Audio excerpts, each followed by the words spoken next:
खुलुमबाय रायजोफोर गिबिसिन थाराव थांखिब्ल इउट्यूब चेनेलनिफ्राय रायजो राजा बयनिसिमबो फुंबिलिनि गोजोननाय बावहरनाय जाबाय। सियर रायजोफोर दिनै जोङो सावरायगोन लाइमोन गांखंनि सानै मावथिफोरनि भिडिअखौ लानानै आरो सेक्रेटारियेटआवहाय साख्रि मावग्राफोरनि भिडिअखौ लानानै लोगोसे स्कुल कलेज गायसननायनि आरो फोसाबनायनि बाथ्राखौ लानानै जों दिनै गिबिसिन थारावनो नैबे बिपिएफ पार्टीनि बनसुनि सासे नेहाथारि सानसुमा रामसियारिनि भिडिअखौ खोनासंग्रोगोन ससे नैथियाव बिनि उनावहाय जोङो इउपिपिएल लाइमोन गांखंनि रंगुल बर'नि भिडिअखौ जोङो खोनासंगोन। बिनि उनाव जोङो आरोबाव नैबे जे सेक्रेटारियेटआवहाय साख्रि मावग्राफोर बिथांमोननि बुंनायखौ ससे खोनासंगोन। जोबनायाव जोङो नैबे स्कुल कलेज फोसाबनायनि बेलायावहाय बुंनाय रावनि भिडिअखौहाय लानानै जों सावरायगोन रायजोफोर। बे समाव नोंथांमोना खोनासंग्रोदो सानसुमा रामसियारिया मा बुंदों। एमएलए इलेक्शना एप्रिलाव जागोन, बैसागुनि सिगांनो जागोन। बिथाङा 6 मान्थसनि खोथा बुंदों। बिसोरो जेनखागोनखौ नुहुरखादों आरो नैबे एमएलए इलेक्शनाव जेनबानो इउपिपिएल दोलोखौ माइक्रस्कपजोंसो नायखानांगोन। हाग्रामा महिलारि बिथाङा ओरैबायदि सासे मानसि जुदि खनसे रादायखौ होबायब्ला बे थारैनो बख'गोन आरो रन्जन दैमारि सारखौ बख'नायाव बिपिएफ दोलोआ जाफुंसार जागोन आरो हाग्रामा महिलारि सारनि जि प्रमिस बे प्रमिसखौ रायजो राजाफोरनि गेजेराव मावफुंनानै होथारगोन आरो गखागोन। आरो जिदिनखालि गगोन रंगल बर' बिथाङा जुदि दोलोनिफ्राय रिजाइन लायाबा आरो राजखान्थि खालामा होनदों, राजखान्थि खालामनाय नुयोब्ला बिनि फिनखौ जों होआ, रायजो राजायानो होगोन थारै। जुदि हाग्रामा महिलारि सारनि बिसिया अनजालि बिसियावलि मेदामा जुदि गेलेनो नागिरदोंब्ला मस्ट वेलकाम, किन्तु बियो हाइकामान्डनि सायाव सोनारगोन आरो हाइकामान्डआ जुदि बिनोनो बिथांजोंनो जुदि टिकेटखौ होयोब्ला जों गनायनानै लानांगोन। आरो जों हाग्रामा महिलारि सारखौ ओरैबायदि मानियो जे अबेबा मोनसे समस्थियाव बा अल समस्थियाव जुदि जिउ गैयै थरसे अन्थाइखौनो जुदि केन्डिडेट महरै फसङोब्लाबो जों बिथांखौनो सापर्ट खालामगोन। मानो होनोब्ला बे अन्थाइखौ सापर्ट खालामनाय माने हाग्रामा सारखौनो सापर्ट खालामनाय, हाग्रामा सारखौ सापर्ट खालामनाय माने नों बिपिएफखौनो सापर्ट खालामनाय, जिहेथु जोङो थैथां बिपिएफ। बिथाङा बे 2 लाखनि खेथ्रआव बुंनांगौ जेबो मोन्थाय गैया होननानै आं सानो। मानो होनोब्ला इउपिपिएल सरकारनि दिनाव गासिबो एडभार्टाइजमेन्टखौनो हरनि समावसो होनाय जायोमोन। दा बिथाङा हराव होग्राखायनो जोंनाथ' बिपिएफ सरकारा सानावसो होयो गासिबो एडभार्टाइजमेन्टखौ। जानांगौ बिथाङा हरनि फलानखायनो साननि जि जोंनि बिपिएफनि एडभार्टाइजमेन्ट बेखौ नुवाखै जानांगौ बिथाङा। जे आरो बिथाङा बुंदों जे गौरां हटेलाव थानाय समायना सिख्ला, बाथौ खेराइ रिजर्टआव थानाय समायना सिख्लाफ्रा मोनदों होननानै। जुदि गौरां हटेलाव बा बाथौ खेराइ रिजर्टआव जुदि समायना सोरबा सिख्लाफोर थायोब्ला आं बिपिएफ दोलोखौनो नागारगोन आरो आं इउपिपिएलनि सेराव आंनि आसिनि 10टा आसिखौ आं गथायनानै होगोन, आंनि आसिखौ दानस'जोबथों। आरो 2 लाख रांखौ ओरैबायदि मोनसे टार्म्स एन्ड कन्डिसन माखासे रुल्स एन्ड रेगुलेसन बानायनानै होनाय जादों जायहा स्किलनि सार्टिफिकेट दङ। रायजोफोर सानसुमा रामसियारिया बेसेबां थगायदों बेखौहाय नोंथांमोना दसे उनावनो आन्दाज मोनगोन। दा सानसुमा रामसियारिमोन बायदिया सासे जौगाफुनाय यानिकि जाखांफुनाय बनसुनि माखासे मावथिफोर, नाथाय बिसोरनि गोसोआवहाय एकमात्र फैसाल' ख्लां ख्लां ख्लां ख्लां जानानै दङ। नाथाय हारिया बबे साइडजोंहाय आगान सुरलांगासिनो दङ बिनि सायावहाय बिसोरो खुनु सिन्था खालामा, आं बेखौहाय सानदों। आरो सानसुमा रामसियारिया बे रंगुल बर'नि भिडिअखौ लानानै बेसेबां नंखाय बुंदों बिनि फिननायखौबो नोंथांमोना खोनानो मोनगोन रायजोफोर। सानसुमा रामसियारिया फोरमायदों जे रंगुल बर'आ 6 दाननि उनावहाय जुदि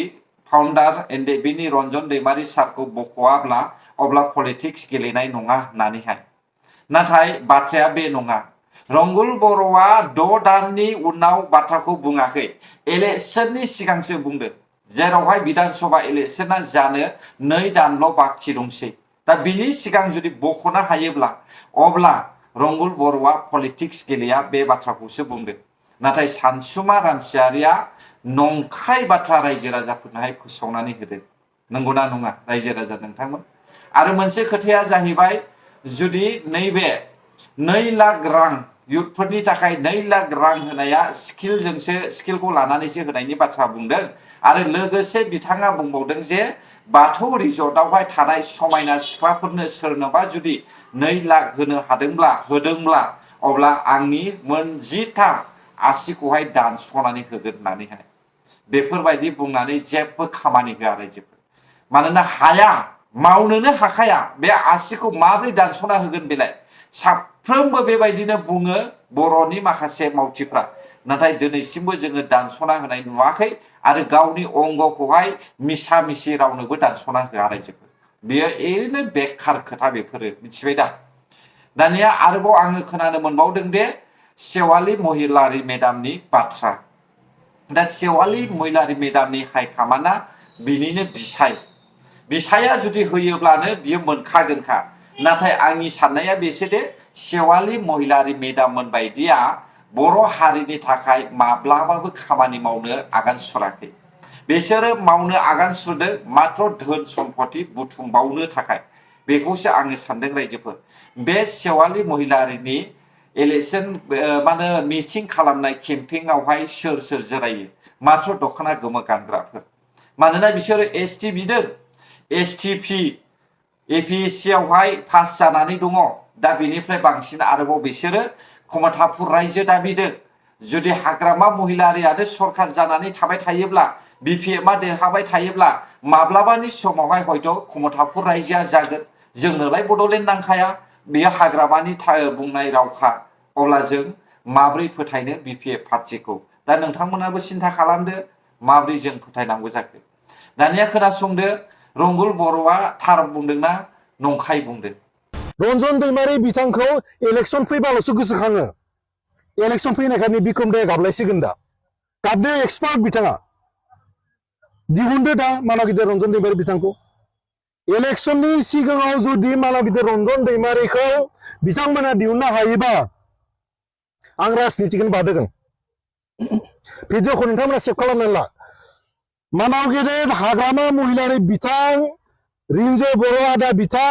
बिक्रम दैमारि आदा बिथां कास्टम बसुमतारी आदा बिथां प्रहलाद ब्रह्म बिथां मानाव गेदेर रन्जन दैमारि बिथांखौ जुदि इलेक्शननि सिगाङाव नोंथांमोना दिहुननो हायोब्ला जिन्दगियाव आं राजनितिखौनो खामा खोनाबाय दा रायजोफोर रंगुल बर'आ सिदा खोथा बुंदों इलेक्शननि सिगां एनडिपि फाउन्डार रन्जन दैमारि सारखौ बख'नो हायोब्ला अब्ला आङो पलिटिक्स गेलेया नाथाय बे सानसुमा रामसियारिया बुंदों 6 दाननि उनावहाय जुदि रन्जन दैमारिखौ बख'नो हायाब्ला बेबायदिसो बुंदों अब्ला माबे हिसाबखौ लानानै दिनैनि समाव सानसुमा रामसियारिया बेबायदि बाथ्रा बुंखो थिग बिथांमोननि साननायाबो रिन्जय बर'नि बायदिनो हिसाब किताब गैयागारा 80,000 सुबुंनोहाय 2 लाख खरि होनायनि बाथ्रा नंगौना नङा रायजो राजा नोंथांमोन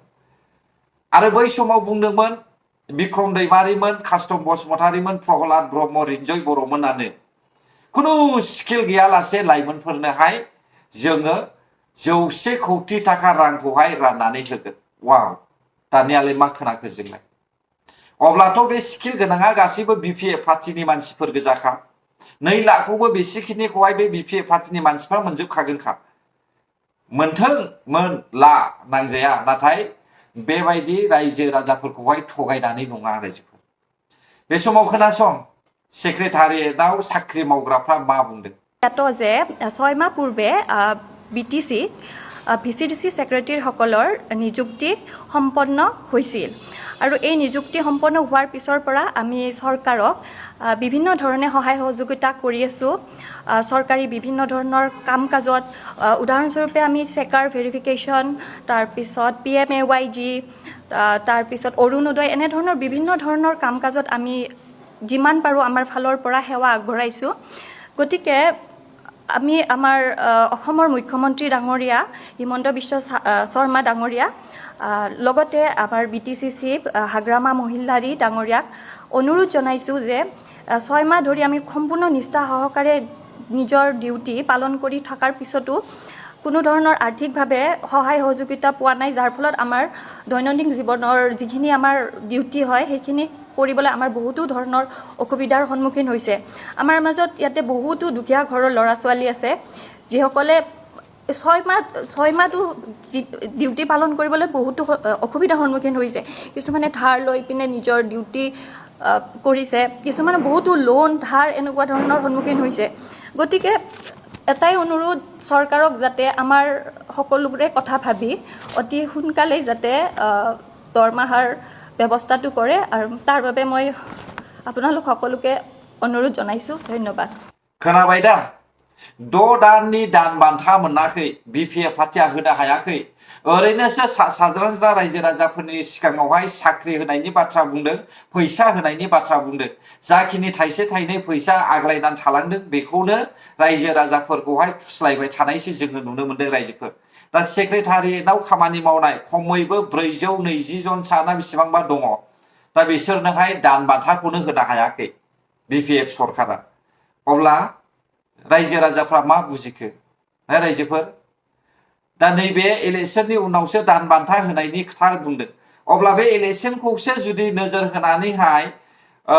माखासे खामानिखौ मावनोहाय प्लान लादोंब्ला अब्ला रायजो राजाफ्रालाय मानि थाखायथो बिपिएफ पार्टिखौहाय भट होखो मानोथो देरहाहोनानैहाय बिसोरखौहाय भट होनानै होखो रायजो राजाफोर मानोथो देरहाहोखो इलेक्शनखौसो नोजोर होबावदोंब्ला इलेक्शननि उनावहाय हयथ' बिसोरो खामानि मावबावनाय नङा बेनिखायनो एमएलए इलेक्शनावहाय रायजो राजाफ्रा बिपिएफ पार्टिखौ एंगारनानैहाय इउपिपिएल पार्टिनि एमएलएफोरखौनो देरहाहोफिन रायजोफोर बे भिडिअआ गोबां गोलाव दै बिराद गोलाव नाथाय बिसोरनि भिडिअखौ होजोबोब्ला नोंसोरबो बरिं मोनगोन बेनिखायनो आङो सब फाख्रायल' भिडिअखौ होनानै होयो दा बिनि बेलायावनो जोङो सावरायगोन थांनाय 5 बोसोरावहाय इउपिपिएल पार्टिया गोबां स्कुल कलेजफोरखौहाय फोसाबनानै होबोदों आरो बिथांमोना अनसुंथाइबो होबोदों नाथाय नैबे 6 दाननि गेजेरावहाय बिपिएफ पार्टिनि सोलोंथाइ बिफाननि मन्त्रि रबिराम नार्जारि सारा जेबो थांखि लायाखै होननानैहाय फोरमायनाय जोङो खोनानो मोन्दों स्कुल कलेजनि बेलायावहाय अब्ला माब्ला मावगोन बिसोरो बाजेटआवबो जुदि थांखियानो गैयाब्ला जेबो बिसोरो प्लान पलिसिखौनो खालामाखैब्ला अब्ला बिसोरनि मावनाया एकदमबारे रायजो राजाफोरनि थाखाय नंखायखा रायजोफोर मिथिबाय दा अब्ला माब्लानि समाव मावगोन रायजोफोर जोंथ' खोनाबाय इउपिपिएल पार्टिया 5 बोसोरावहाय गोबांथार स्कुल कलेज गायसनबाय आरो फारसेथिं आं खोनानो मोनबावदों जे बाक्सा तामुलपुरावहाय कलेजनि कौटि थाखा फैसा होनायखौहाय माखासे बिपिएफ पार्टिया दाननानै लादों बेसेबां सैथो नोंथांमोना हयथ' मिथिखायो दिनै बिपिएफ पार्टिया रायजोनि थाखाय खामानि मावनो ओंखाराखै बिसोरो फैसानि थाखायसो खामानि मावनो ओंखारदों नोंथांमोना नायलांबाय था जोबजासे बिपिएफआ माबायदि सरकार सालायो अब्लानो नुगोन गोजोन्थों रायजोफोर जायफ्रा आंनि भिडिअखौ जोबजासे नायबाय बर' हारि जै जाथों जै बर' हारिनि